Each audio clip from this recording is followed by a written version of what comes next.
दोस्तों, हर सरकारी कर्मचारी और पेंशनर्स की जो नजर की हुई है 8वें वेतन आयोग पर, क्या जनवरी 2026 से जो सैलरी है वह बढ़ेगी? क्या जो फिटमेंट फैक्टर है वह 3 से ऊपर जाएगा? और सबसे बड़ा सवाल कि क्या ओपीएस लौटेगा या फिर एनपीएस की जो मजबूरी है वह बनी रहेगी? आपको हर जरूरी बातें जितनी हमने बताई सब इस वीडियो में अपडेट देने वाले हैं, तो वीडियो को शुरू से लेकर अंत तक जरूर देखिएगा। दोस्तों, सबसे पहला सवाल कि 8वां वेतन आयोग आखिर अटका क्यों है? 8-9 महीने हो गए हैं, टर्म्स ऑफ रेफरेंस तैयार है, अब केवल अटका है तो वह चेयरमैन की कमी से अटका है, क्योंकि चेयरमैन के चुनाव में सबसे बड़ी रुकावट है। पीएमओ और गृह मंत्रालय के बीच असहमति के कारण जो फाइल थी वह अटकी हुई है, यानी मामला सिर्फ अब राजनीतिक टाइमिंग पर अटका है। क्या सरकार जानबूझकर यूपी और बिहार के चुनाव का इंतजार कर रही है? यूपी में तो अभी 2027 में चुनाव होने हैं, बिहार में चुनाव अभी कह सकते हैं कुछ समय बाकी है। अब इसी को देखा जाए तो आंदोलन की बात करें तो जो कर्मचारी है 19 सितंबर 2025 से फिर आंदोलन करने वाले हैं और कर्मचारियों का बड़ा आंदोलन शुरू होने वाला है। ये वही तारीख है जब 1968 में ऐतिहासिक हड़ताल हुई थी। शुरुआत शांतिपूर्ण होगी और अगर सरकार बात नहीं मानती है तो फिर यह बड़े आंदोलन की तरफ रुख कर सकती है। तो सवाल यह है कि क्या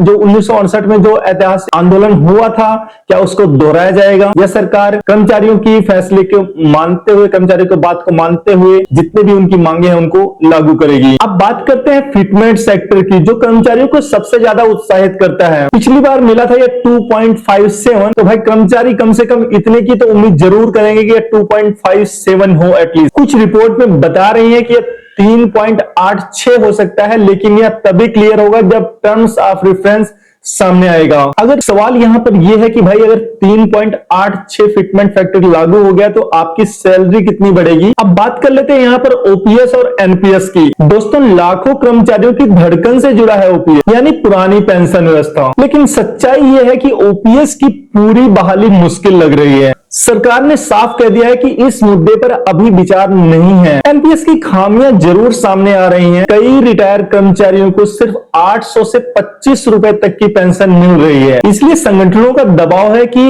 एनपीएस को रिफॉर्म किया जाए।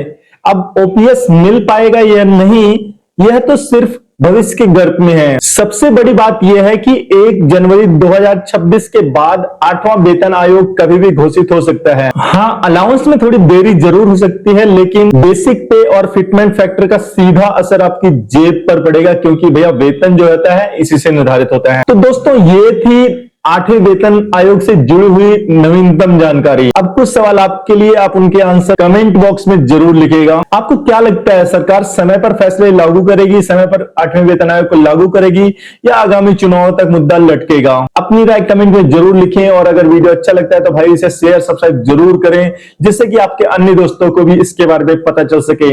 यदि वीडियो अच्छी लगती है तो प्लीज लाइक शेयर सब्सक्राइब जरूर कीजिए। फिर मिलेंगे दोस्तों अगली वीडियो में। नमस्कार।